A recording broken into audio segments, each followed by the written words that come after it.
Lovely. Well, hello everybody.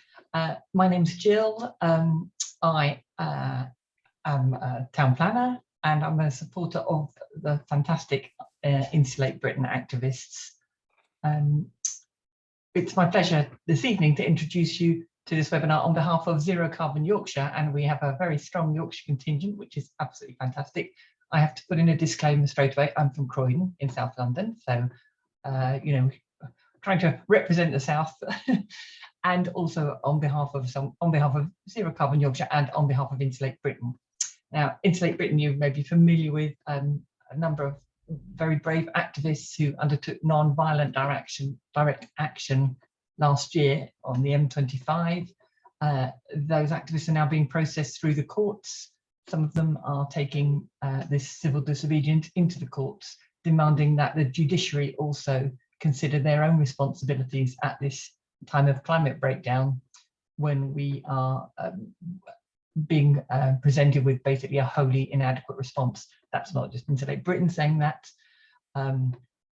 As the leaders are meeting in Bonn this week, some 6 months after COP, there's a general recognition that, you know, what was produced at COP, which was something, obviously not sufficient, is, you know, so much of that has fallen by the wayside.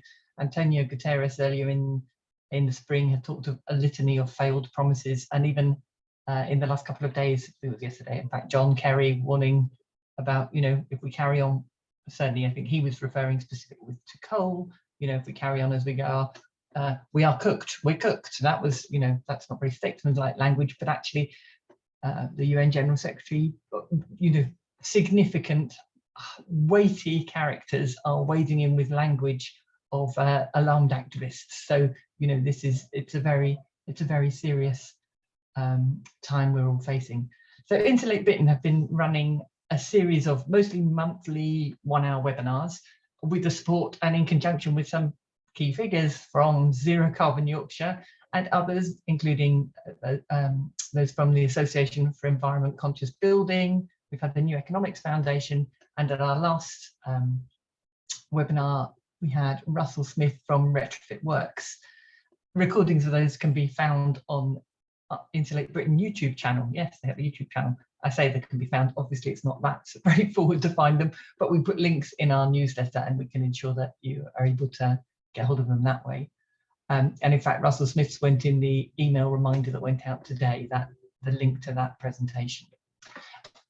In 10 minutes or so, we'll get to the main event, which Chris Herring, he will introduce himself, will then also introduce our panel and be our question master for the evening. And we promised to close promptly at 8 with a quick advertisement for our next meeting. But before handing over to Chris, I'd like to introduce you to Rue. Now, Rue is one of those people whom I am in awe of and feel utterly inadequate in front of, because there I am recognizing the horror of what we face, and I haven't yet, I think yet is the word, I'm still on the road to taking the kind of action that I think is absolutely necessary. Going off script here, I am the mother of 3 now in their 20s children. I like to think if someone came to my door and threatened any of them, threatened their lives, I could, you know, pick up the nearest implement and do them serious damage. Well, actually, the climate crisis is presenting, you know, a very genuine, serious threat to their future and you know, potentially the lives of future generations. And I haven't yet summoned up the courage to sit in the road. So enough of my own failings. I want to hand you over to someone who I have huge admiration for. So Rue, if you'd like to explain your personal situation. Thank you. Hey everyone, great to see you all here. So I'm someone who's done some of the civil disobedience. It's not actually that much of a big deal. That's one thing I want to convince you all of. And yeah, I hope to maybe encourage some of you to think about crossing that boundary between the industry and civil disobedience. This is where we find ourselves in 2022. It's very interesting to be in these webinars at the kind of crossover between industry and direct action. It's an interesting place to be. So I'm hoping to do a bit of that bridging by giving you my story. So I actually was a building services engineer in a former life about 10, 15 years ago. And for that reason, I've been coming to these webinars because I've had an interest in the challenge of zero carbon housing, buildings in the UK, and I used to work in that.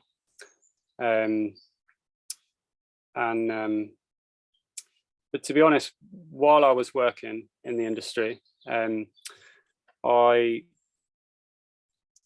it started to become a bit painfully obvious that everything that we were doing was pretty inadequate.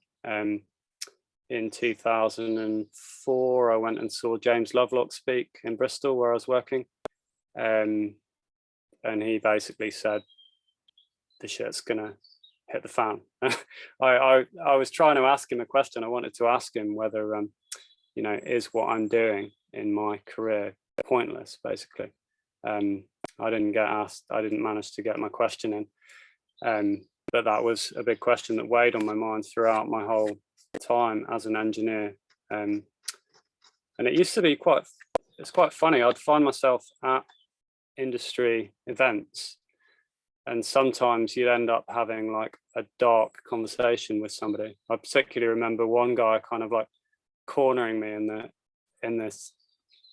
at the side of some seminar, and just being like, this is all going to go to shit. Like, we're not getting radical enough here. And yeah, so it felt pretty inadequate to me for a long time. And I was pleased to see when Insulate Britain came around, that was really amazing to me, because we all know that that's what needs to happen, and it's kind of the major plank of decarbonisation in the UK. And I was really glad that they'd chosen that very kind of sensible legislative demand. So I didn't actually do Insulate Britain. I've just recently done an action with Just Stop Oil, who have carried on after the Insulate Britain campaign. But I was basically inspired to do so by Insulate Britain. I was in awe of the bravery that they showed by what they did, and continue to be in awe of what they're carrying on doing, and the moral preeminence that they're showing in the courts is just incredible. People like Diana Warner particularly, it's just amazing. So I went to all the Insulate Britain talks, and I was too scared to do it at that time. I was mainly afraid that I mentally wouldn't be able to handle the actions and the whole thing. And that's possibly true, actually. The action that I've done was actually much less scary than what Insulate Britain did. So after Insulate Britain, the Just Stop Oil campaign came around, and I did a lot of leafleting to get people to come to the talks about the campaign. Those talks are called Our Responsibilities at This Time. And if you do anything, if you just want to do one thing in the direction of taking direct action, please just go to one of these talks, Our Responsibilities at This Time. There's lots of the talks online, and they're happening all over the UK. So we were leafleting to get the word out for those talks. It was quite an interesting, it was a very old school communication strategy, where we literally just stuck up posters and leaflets around and did it door to door, which felt kind of a bit outdated, but somehow it was actually quite powerful because the leaflet is very shocking. And somehow, well, it cut through for some people anyway. And then I don't really know how it happened, because I basically felt morally obliged to do the action. Like I felt like I had a duty to, from having been a lifelong environmentalist, and I was like, well, this is it. You've got to step up at some point. But I found it really hard to actually join together my day-to-day life and the idea of going and doing this thing. So in the end, I just had to make myself sign up for the training, because I just realized if I didn't just make myself do some kind of step, then I wouldn't do anything, and I'd just watch the campaign happen like I did with Insulate Britain. And that was actually a really positive thing, to go to the training and then just meet a lot of other people. And I hadn't decided to do it at that point. So that's another tip I would say, if you are thinking about taking action, is to just go to the training and see how you feel about it. And it makes the whole thing much more tangible and less frightening. So I signed up for this action, and that was to block oil refineries, or well, oil depots. So Just Stop Oil is intended to, well, I haven't got time to go into the demands, but basically we disrupted the fuel distribution system, and it was pretty successful for a short while.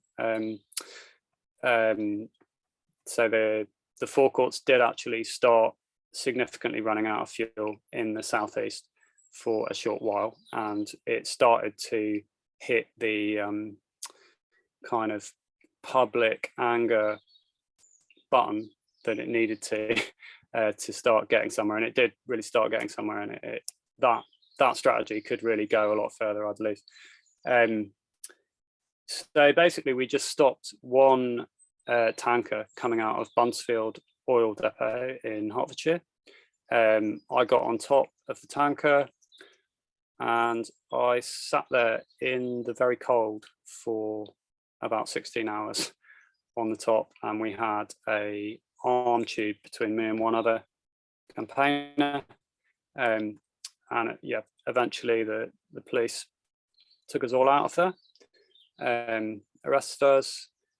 It was all very civil between us and the police. It wasn't really intimidating or frightening.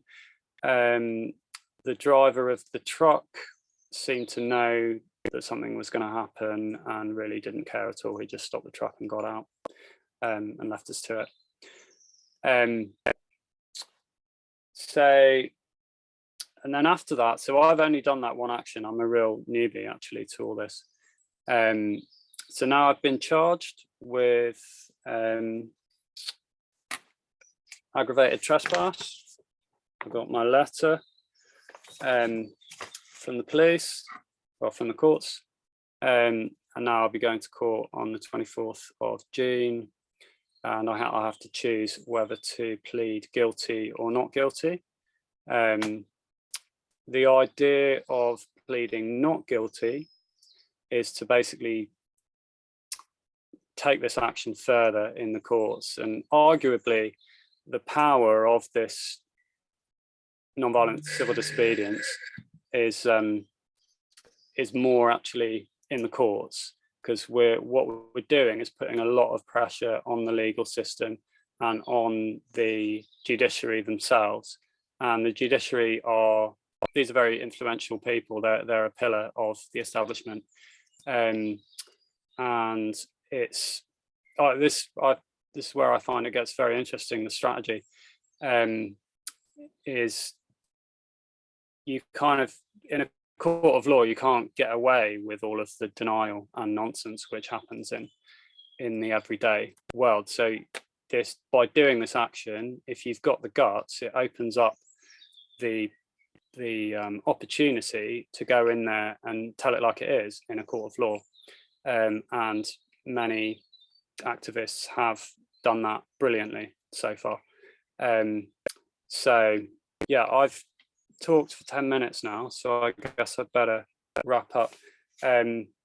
So just in summary, I hope that some of you, if you're if you've thought about this, just to consider doing this and maybe just take one further step towards actually taking action, because doing a national retrofit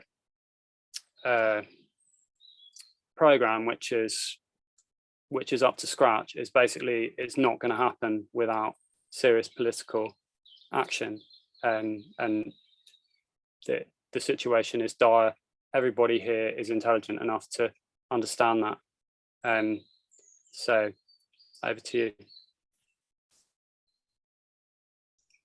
Ruth, thank you so much for that incredibly powerful testimony. It's you know, they're very important, the testimonies at the beginning of all of our Insulate Britain webinars, because they ground us in what we're really, you know, why we're here, why retrofit matters, and what then also challenges us to what are we prepared to do about it. So thank you very much. Personally, thank you very much, and thank you very much on behalf of the webinar panel. I'm now going to hand over to Chris, if that's okay. You can introduce yourself and the panel, and we can look at some of the retrofit questions that have come through. Thank you. Thank you, Jill. Yeah, it's quite hard to follow that actually, Ruth. So you know, pick up and start talking about insulation and retrofit. But yeah, so people who don't know me, I'm Chris Herring. I was going to say I'm a father and grandfather. Actually, I've got 2 young grandsons, and although I've been environmentally active most of my life, it's actually looking at them that I think of their future that drives me as much as anything now. I am a founding director of the Green Building Store, along with another panelist here. It's a bit incestuous tonight, my long-term business partner, Bill Butcher. We'll be introducing ourselves in a moment. I'm also chair of the Passive House Trust in the UK. I'm involved in other sustainable building activities. I'm also a climate commissioner for my local authority, and involved with Yorkshire and Humber Climate Commission as well. So I'm sort of active in various ways. I've got a little bit more time to do that. I don't have to run the business quite so much now. So I was Matthew, actually, who's another panelist who would introduce himself, who has been an activist, drew me into this last September. And I felt this was something I could offer to try and pull some of these panels together. And we've run them during the autumn last year, and then we've run a series of, this is the 4th in the series this year, isn't it? I think, Jill. But we've also been working in conjunction with Zero Carbon Yorkshire Buildings Group, and we've got Jaylee Hollis, who's the coordinator of that, and I sort of front that, if you like, for her in many ways. And that group is a Yorkshire-based group. But anyway, yes. So tonight we're going to talk about retrofit. That's what you're here for, and we've got an expert panel. We've had a lot of questions, actually. They've been trickling in today. I prepared beforehand, and then more questions are coming in. I doubt that we're going to get through them all, but there are a number of themes in there, and that's what I want to draw out, really, and address the strengths of the panel. So if we don't get to your question, please don't be offended. And if this goes well, and we're up to almost a record for participants now. I think we had 80 the last one. We're at 78 at the moment. So I think that means this is popular. And so hopefully we might run another one. With the next webinar coming up, we'll tell you about at the end. No one's got all the answers to this stuff. It's very complicated, retrofit. So I think we'll move on to thinking about the questions. But first of all, I'll just ask the panel to introduce themselves very briefly, just so you have some brief understanding of their experience of retrofit. And I'll start with Phil, if I can. Hi folks, I'm Phil Bixby. I'm an architect and passive house designer based in York. I run my own practice. former chair of York Environment Forum. So I come at this as a designer with a kind of passive house background. Lovely, thanks, Phil. And Richard? I'm Richard Spencer. I'm a passive house consultant and building services engineer. I've just moved from Leeds Environmental Design Associates to Borough Happold, so I've got experience of doing quite a lot of smaller individual house retrofits, both for passive house level type ones and less deep than that. And I'm now moving on to do more commercial buildings that applying the same kind of principles to them. Thanks, Richard. And Matthew? Yeah, so I'm a director of Zero Carbon Yorkshire, and it's great that we are combined, Insulate Britain and Zero Carbon Yorkshire. I've done a couple of retrofits and built a passive house, or close to passive house anyway. Thanks, Matthew. And Bill, could you briefly introduce yourself?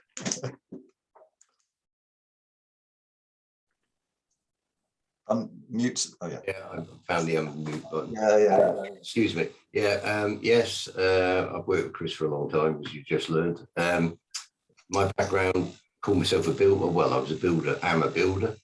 I've been in it since, oh God, since I was 16, one way or the other. I actually trained as a QS originally. Oh, and by the way, Jill, I don't tell many people, but I was born in Croydon. Way at 5 months old, but I was born there. I feel that, Bill. I feel it.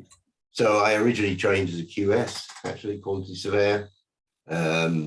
More interested in partying as a teenager, to be quite honest, and growing a beard and wearing loons and so forth, and opted out, never became chartered, and actually took up tools.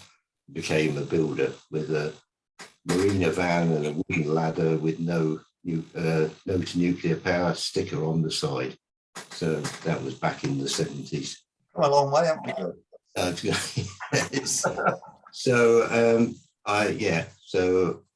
we? From practical building, we sort of I met Chris back in the 80s, and we formed Green Building Store to supply components really that weren't available, both with low toxicity and low energy measures, if you like. And we ran that alongside the building, which we've done ever since. And we're trying to hand on to others at the moment, not very successfully, in the sense of I'm still working as much as I ever have done, actually. So we've done a lot of, we built the first passive house in Denbydale, one of the first in England, to the English vernacular. And we've done quite a few radical retrofits, both the passive house levels. I'm a passive house consultant, and I teach and train passive house to architects and builders. And there we are. Yeah. Is that enough? Yeah, that's plenty. Yeah, no, thank you. No, that's good. And I do want to say two things about the panel before we move on. I feel very much aware that it's an all-male panel. That's sort of slightly chance. It wouldn't be my choice, but although all of these panel members would be my choice, perhaps slightly more diverse. And it's a Yorkshire-based panel, which I'm very proud to say that, and I think very appropriate as we're in conjunction Zero Carbon Yorkshire. Okay, let's move on and talk about retrofit. It's a massive subject. We're not going to get, certainly not going to bottom everything. But I'll start with a question that, well, picking up two questions together. Reinhard Huss asked us, what is the process to a whole house approach of retrofitting based on passive house principles? And then Mary Peggington asked us about whole house plan. Is there a template? How do we do it? And the way putting that together, perhaps I'll start with Phil because this is very much your area, isn't it? I think to talk about this. And I'm not going to ask every panelist to talk about every subject, because otherwise we won't cover enough ground. So yeah, Phil. Okay, I guess I'll leave the second part of it, because the idea of a template isn't something I'm particularly expert on, but certainly in terms of how to approach it, I guess the approach I've always taken comes from passive house training, which is using PHPP, passive house planning package, as a design tool. So if I'm asked to look at someone's home on the basis of how it could be retrofitted, the first thing I'll do is to do a measured survey or get hold of drawings of it. set up an energy model for it using PHPP. So putting in the building geometry, exploring the building construction as much as possible, poking holes in things in order to find out what they're made of, trying to kind of get into the bits of the building which are tricky to get to try and get as accurate a model as possible. I'll then usually talk to the clients to talk about what their actual energy use has been, in order to then try and refine that model. Some of the things where assumptions are made, for example, what air leakage rates are and stuff like that, being able to kind of fine tune the model, knowing what what space heating energy people are actually using is a very useful way of kind of refining it from both ends to get to something which is representative. What PHPP then does is give you a really useful tool to show you where the energy is going, and to therefore give you a starting point to see where the areas are that are going to have the greatest impact. And it's very easy with PHPP to then set up different iterations of a model to see how different elements of the building will contribute towards an overall improvement. And that then forms a starting point for conversation with the client about what is going to be easiest for them to start with and what's going to necessarily be further down the line, whether that's about costs or whether it's about the fact they're living in the house at the time and need to be able to remain there. It's also a chance to talk about issues around comfort, so that it's not simply about reducing energy use, but it's also about making sure the place is a pleasant place to live and works for people to live there. And I think where I very often find myself is in the situation of looking at what can be done initially, what can be done further down the line, but then making sure that the stuff that is done initially is done in a way where there are no regrets about it and you're not undoing anything which subsequently would get in the way of better standards down the line. Is that okay as a kind of broad kind of intro to that? Yeah, no, that's lovely. Thank you, Phil. And what I'd like to pick up as well, I might just ask Richard to come in just a little bit, is the kind of role of passive house and deep retrofit in the whole picture. I don't know whether you would feel you could comment on that, Richard. Yes, I think the point is that I think there's two ways of looking at this. So there's the sort of the top-down picture is we have to retrofit our buildings to quite a deep level in order that we've actually got enough renewable electricity to power them when we've electrified them. So that's kind of the top-down picture. I think the bottom-up picture also says that we should do deep retrofits, because if you don't do a deep retrofit, what happens is you take your house that you've probably been heating to 16, 17 degrees, and you take the comfort, you heat it to 20 degrees, you know. So I mean, that's when we design a full passive house new build, we design for 20 degrees because that's a comfort temperature. But the reality is most houses are operated at much lower temperatures than that. So you're going to take a comfort take, and if you've only done a shallow retrofit, the comfort take is going to be there, and you won't get any particular energy efficiency benefit. You'll just get the comfort. So you have to go deep from that point of view as well. So yeah, so I think looking at it from both directions, from a national level and from an individual building level, to get the comfort benefits, it needs to be a deep retrofit. Thank you. I mean, because those are the questions people ask, isn't it? So I'm just trying to tease this out a little bit. The other bit of the question was around, well, I mean, I'm going to link it together with another question, but around a template. So obviously people don't know where to go and where to start. And there was another question from Richard Ramsden saying, you know, where can you go for advice? Where do I start? You know, I'm there, a household. What on earth do I do? And that's one of the most difficult things for people, isn't it? Now, they can go to somebody like, you know, Phil or Richard or Bill, or, you know, offering professional services. But what I'm going to come to you, Matthew, actually, and see, partly because you've seen this in action in Ireland and the way that they're rolling out a program. And I'm not asking you to present on that, you're going to talk about next week, but just what do people do? You know, what should be put in place so that they can find routes to this without, you know, necessarily trying to search out something like Phil or Richard or Bill, you know, and trying to find them?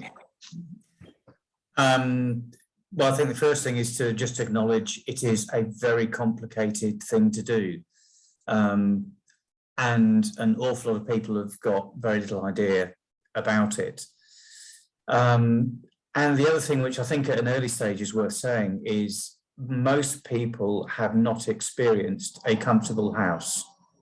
It's a little bit about, it's a bit like trying to buy a car when you've never driven or been in a car.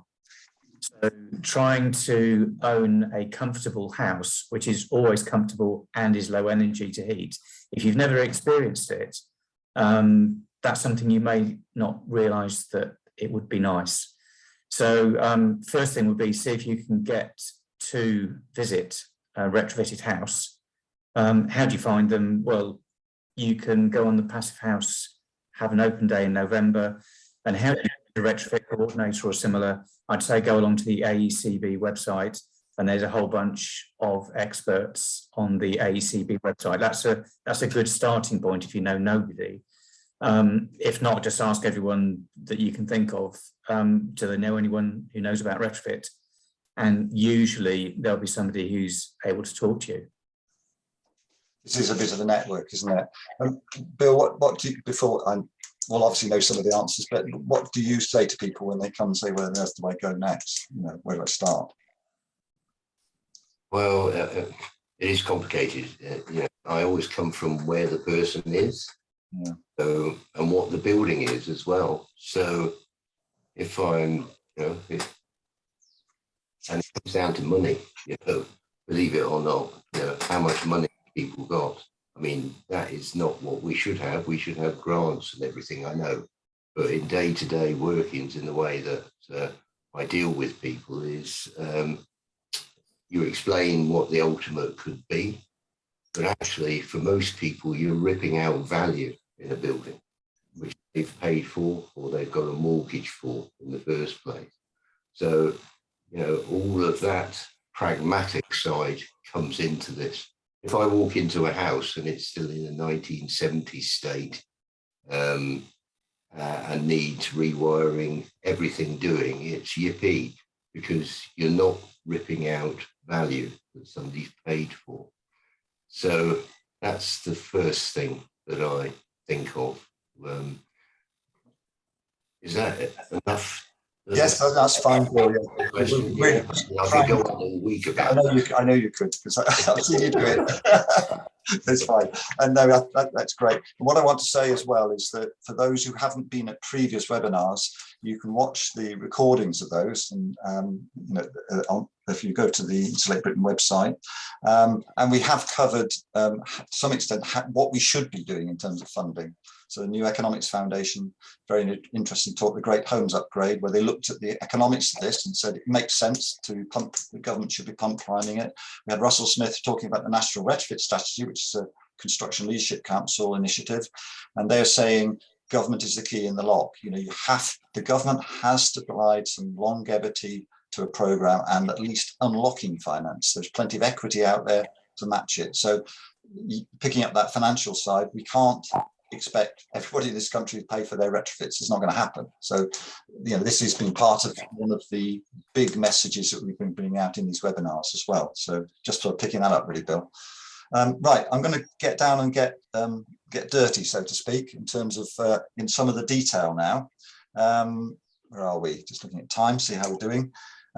So we've had quite a lot of questions around. Sorry, I'm using acronyms. I don't want to do that. IWI and EWI, I was going to say, but that's internal wall insulation and external wall insulation, and then how that is affects the moisture in buildings and what we have to think about. So we had a question from Derek Lamb. Well, I'm not going to read it all that because it's quite long, but basically he retrofitted his house some years ago with soft board, what we call soft fiber-based board. So it's 15mm soft fiber-based board, right down to the below the skirting boards. Left them bare, water-based emulsion on them, and he finds the surfaces much warmer than the uninsulated rooms, and no sign of dampness or condensation. So is there any reason why this cheap, easy DIY solution should not be used more widely for existing homes? So that's internal wall insulation. We've had another question, from Anthony Hay, why is insulating internally not as good as insulating externally? Is it thermal mass? what choice is there if you live in a stone cottage in a national park? There are other questions around the same thing as well, but I think that's enough. So I'm just wondering who would like to kick off talking a little bit about the use of IWI and EWI, now that everybody knows what those acronyms are. Richard, would you like to start with that? Yeah, sure. So, I mean, I think you've got to bear in mind that one of the things with retrofit is it's got to be robust. So you don't want to damage the existing building. And as you alluded to in the first part of what you were saying, Chris, it's when you insulate internally, potentially that has more issues than when you insulate externally. So when you insulate externally, you're making the existing walls of the building warmer, and you're also adding a new skin to the building that's going to protect it from the weather outside. So potentially that reduces moisture risk, potentially. And with internal wall insulation, you have the opposite things. You're making the wall colder. You potentially can stop the moisture being able to dry from the inside of the wall. So it very much depends on the building, as a lot of these things do, what kind of construction you've got, and what condition that building's in, where that building is. So some of the retrofits I know Bill has done have been in very exposed positions, so there's real issues with driving rain, and that increases the risk. So all of those things come into it as to which approach is going to have, you know, how far you can go and what issues there are going to be around robustness when it comes to moisture. As you say, with some areas like in a national park, you might not have a choice one way or the other. Could I just ask everybody who isn't, except the panel, have their microphones turned off, please? Just so we're getting a bit of feedback. Sorry, Richard. I think I'd finished. I was basically saying, and the one final thought I got on that stone cottages, just because it's a stone cottage doesn't mean it's always had external exposed stone. So it may have originally been rendered, which makes you ask a question about kind of whether the building's in the best condition for the building as you're starting from. But it may be because it's not rendered, even though it may originally have been, the planners may say it's got to stay unrendered, and then you've got to deal with that as a potential issue in considering what's the right retrofit for it. Every building is an individual, really, isn't it? You know? Yeah, so I think there's common strategies that can be applied, but every building needs its own individual plan because every building is going to have unique issues. Bill, obviously, I know, you know, you have done a lot of work on IWI. You've never done EWI. No. Yes, it's one of the sort of goals that I've got, actually, to do EWI, you know, as experience. So we've done quite a lot with, because as you know, we're up here on top of the Pennines with a lot of the older buildings of 450 thick walls with rubble filled stone walling, and EWI is just not practical with conditions that we've got around here and planning and people's expectations.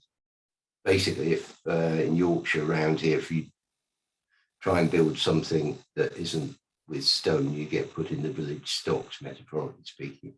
So planning and so forth comes into this.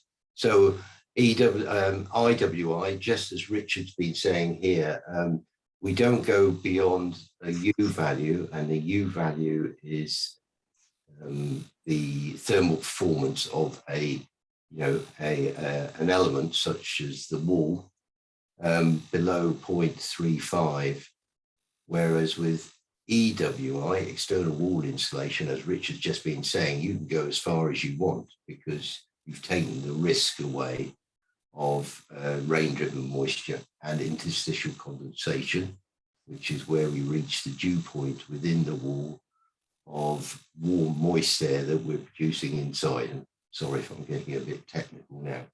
So we have to think of breathing walls, if you like, in layperson's talk. And each building's its own story, just as Chris and Richard have been saying. So we start looking at, with IWI, internal wall insulation strategies of about 100 mil maximum of, say, wood fiber. Or we can get away with actually PU, Kingspan, Celotex type materials on cavity wall construction. So it depends on the age of the house and so forth, which we can go into again and again. So yeah, we've used, in a very risky situation up here on the Pennines, a material called darthanite, which is from Italy, which is cork and lime, which actually is capillary and vapor open and is the most robust of the systems. They're extremely expensive. Yeah, sorry, Chris. No, that's fine. Sorry, I'm just. There's some questions from just to add on to this. So, some questions from Sarandine. So, does the original plaster need removing for internal wall insulation? Is one. Then, what goes on top of IWI? Wallpaper or plasterboard? Is it continuous from ground to first floor through the floor ceiling space? All very good questions, I think. And is partial IWI an option? So if there are difficult areas, can you just sort of leave them out and do bits? I don't know who would like to comment on that. Would you, Matthew? You've done some IWI, haven't you? I think. Yeah. In your own at the moment, if I remember right. I'm not as expert as some of the architects here, but I have done a reasonable amount of it. First of all, on the internal or external, it sounds obvious, but if you can get away with external wall insulation, it is so much easier. Having seen it done in Ireland, they've had somebody, a 90-year-old, who was living in a house throughout a deep retrofit, and she had one day where she had to move out of the room that she normally lived in. You couldn't possibly do that with internal wall insulation. It's much more disruptive. I'd say if you want to stick to natural materials, then look at Historic Scotland. I'll just put a link in there. They've done a lot of work on internal wall insulation, so there's some great studies there. Personally, I've used the Kingspan materials because they have a U value which is twice as good.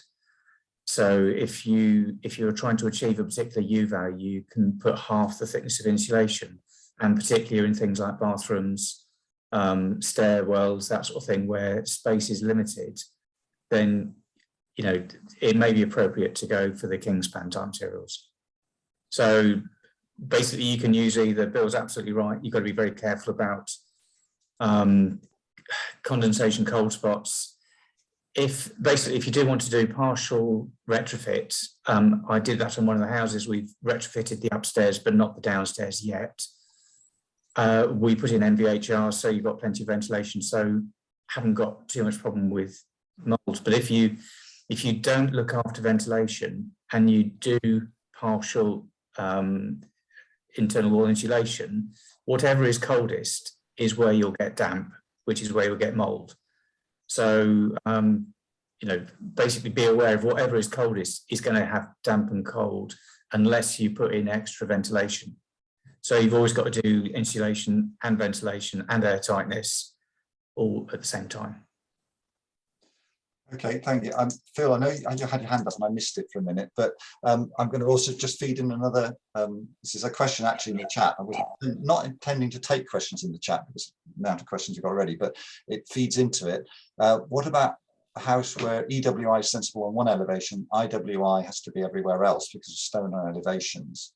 And also a question around Kingspan using petroleum products, not very just stop oil, really. Those you want to pick a bit of that up, Phil? I haven't got the first bit of that. You don't have to. You can. and chuck in the other things I wanted to say. The first is about external wall insulation and internal wall insulation. Yes, I mean, we've got both on our house here. We needed to keep, or wanted to keep, or pushed by the planners to keep the brickwork externally on the front and back of the house, so we internally insulated those walls. We've got a gable wall which we were putting solar panels onto, which was already rendered. We were therefore able to externally insulate that. So we were able to kind of maintain as much internal space as possible and also deal with this issue about, the kind of increased risk of doing internal wall insulation by at least narrowing down the areas that we were doing the internal wall insulation. So it's perfectly possible to mix the two. And what we dealt with was the points where they met by overlapping the internal and external wall insulation to make sure we avoided cold bridges in those locations. The things I wanted to just say were about, firstly, the big advantage of internal wall insulation is the ability to do it incrementally, to do it a room at a time, which I think then pushes people to, or gives people the opportunity to do a proper job. It's dead easy to slap a load of, kind of 1-inch polystyrene over every wall and feel like all the walls are going to be warmer, because they will be, but they won't necessarily be as much warmer as they need to be if we're going to do this seriously. So doing the job properly, if that means that you do one room at a time, and if it means you can then live in the house and avoid the costs of moving out, if it means you can avoid alienating your entire family, all of those things, then internal wall insulation is brilliant from that point of view. The other point I just wanted to chuck in was the notion of when you move home being a very key point in your lives and a very key point in this process. And we did a workshop last year as part of York Environment Week, which is a bit of a plug. The video for that's still up on the York Environment Week website from last year, which basically said, these are the things you should be thinking of when you move home. And that basically for anybody, all of us here, if ever we're moving home, we shouldn't be looking at a home to move into, which is the home we want.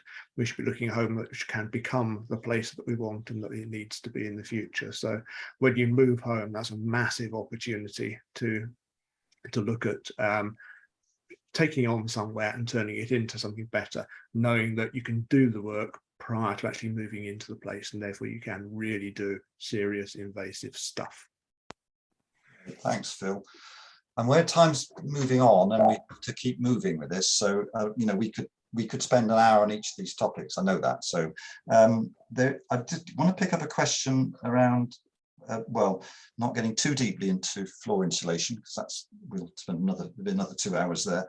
But we've got a question from Richard Ramsden. We hear about loft insulation, but what about floor insulation? So the relative importance of thinking, loft insulation has always been the quick win, but also picking up the difficulty. I'm trying to remember who asked. I think we've got several questions actually asking about suspended ground floors, which are obviously the bugbear of everybody's life. Bill, you wrestle with suspended ground floors a lot. We all do around retrofit. Do you want to have a little bit of a talk about loft insulation versus floor insulation? Well, we kind of know, I suppose, that heat rises, so we need loft insulation, but the difficulty of suspended ground floor insulation. Yeah. Well, I mean, if you're lucky and can get underneath it, you don't have to take up the floors and all the, fittings, cupboards, kitchens, and all the rest of it. So that's the first thing. It's better to use fibrous insulation between floor joists rather than rigid insulation, even though rigid insulation, king spans, PU and so forth have got a better thermal performance, just as Bill's been saying there. But what we've got to do is stop air movement around that insulation. So fibrous fills the gap a lot better and takes up any expansion and contraction. So, and then to try and put a wind tightness, but vapor open membrane underneath the timber joists in principle, which will allow moisture out into the ventilated space underneath. But there are great dangers with doing this potentially, particularly with older houses that don't have a damp-proof course to protect the joist ends. And so that in older houses where you've got suspended timber floor into the wall, joist into the wall, into solid walls without DPC, they're managed to stay dry and not start rotting because there's a lot of air movement around it. In other words, cold wind. When we start insulating, there is a danger of causing trouble with those joist ends into the walls.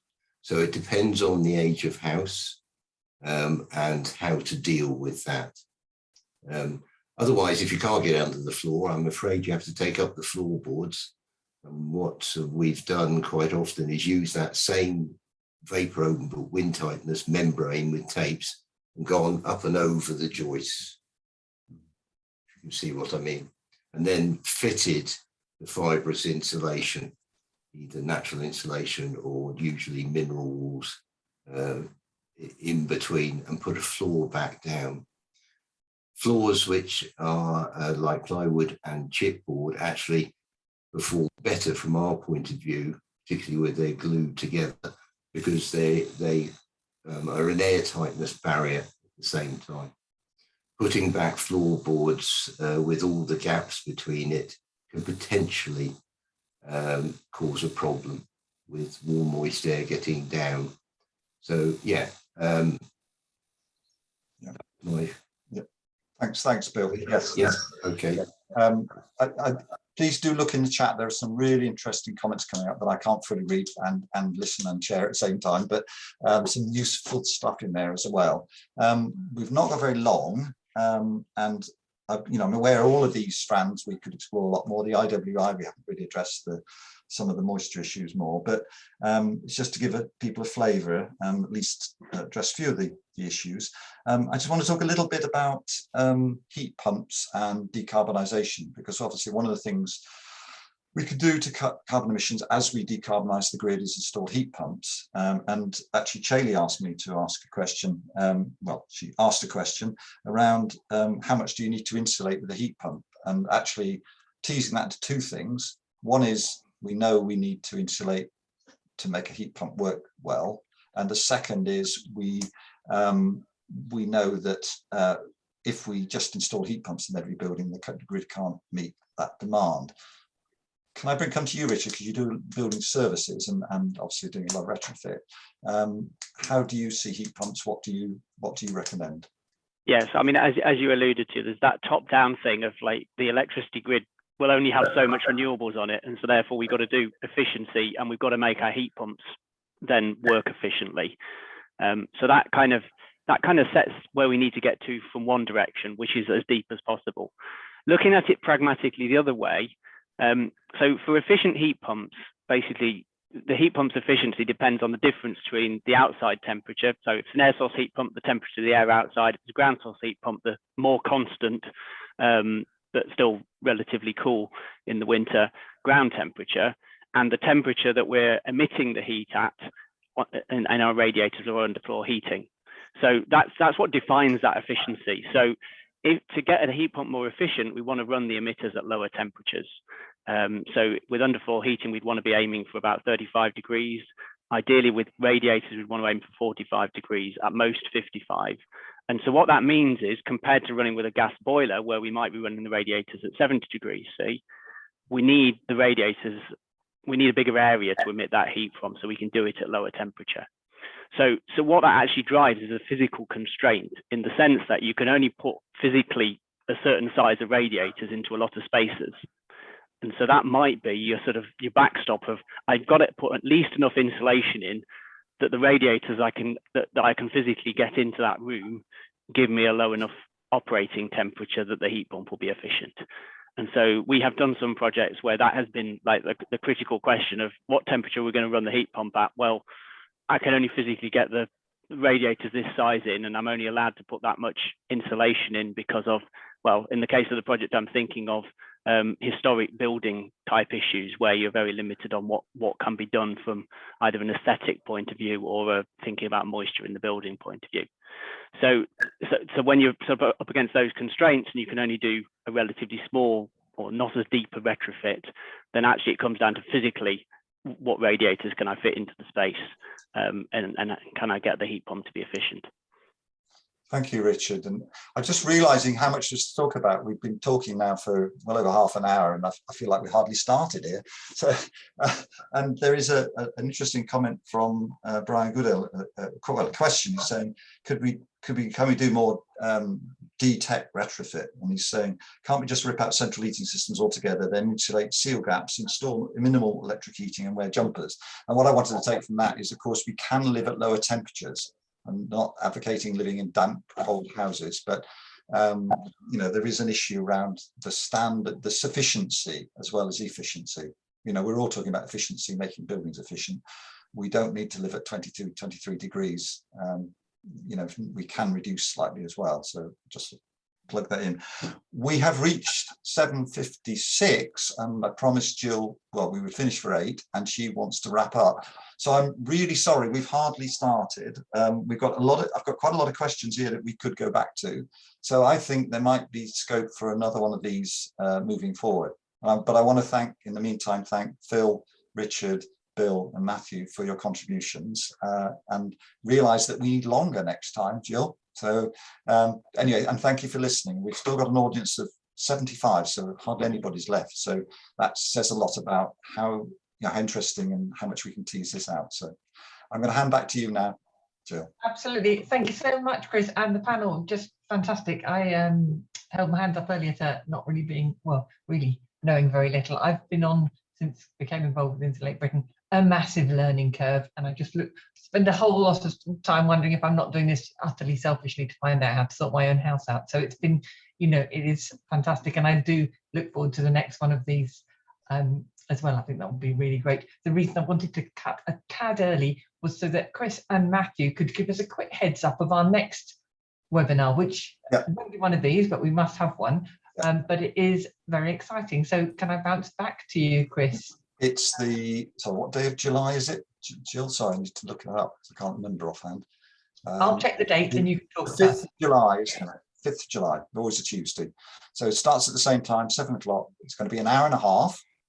And what we wanted to do to wrap up, before sort of the summer break, is look at what some exemplars from around the world. So we're going to look at what's been happening in Ireland, which is very exciting. And as Matthew said at the beginning, you've been over there and looked at what's going on there, Matthew, so and filmed as well. So I think that's really interesting. I'm hoping to bring in feedback from Italy, the super bonus scheme in Italy, where you can get 110% grant for your retrofit, and also some very interesting recent news about developments in France, requirements for landlords as well. And I think I will try and get something in on what's going on in Scotland, and some really big scale retrofit going on in Scotland. So that's what we're looking at, the internet, getting inspiration from, well, it's Scotland national in a sense, but yeah, bringing that in and getting some inspiration. So come back on the 5th of July for some real inspiration to send you off for a summer break. And then hopefully we'll be coming back in the autumn for another series of these webinars. Sounds like we'll be doing them. Are there any questions, Jill? But anyway. Absolutely. There was a question about future events. Yes, please sign up to get the newsletter, and then you'll get the dates and the links for events. You'll also get some bonus information and point to anything that comes along that we think is important to bring to people's attention. We send them out monthly, so please sign up for those, and we can make sure you know what the next event will be. And once again, huge thanks to our panel. As always, massive thanks to those who put themselves out there. Rue, I'm thinking of you, them, and Matthew, obviously, and we have other colleagues who have put themselves in the way of non-violent civil disobedience to really draw attention to the fact that we can sit here and talk about what we need to do, but actually without the government finding themselves in a position where it becomes uncomfortable not to, and the only way really to swing the public seems to be to swing the media is to be in their faces a lot. So I can't thank them enough. Thank you everybody for tonight. Look at that, 59, we're sticking to our timetable. It's been a complete pleasure. Thank you for giving up your Thursdays. Is it Thursday? It isn't. No. It's Tuesday. Tuesday, Jill. I'm on holiday tomorrow. Sorry, you can see I'm on holiday. Have a fantastic evening, everybody, and catch you at the next one. Thank you very much. Thank you, Jill. Thank you, everyone.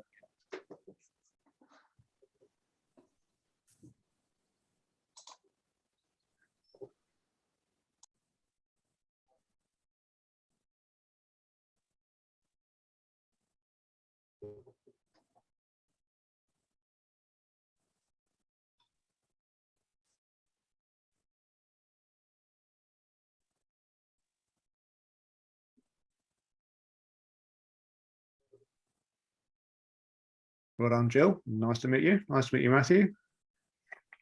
Yes, that was good. It's the the after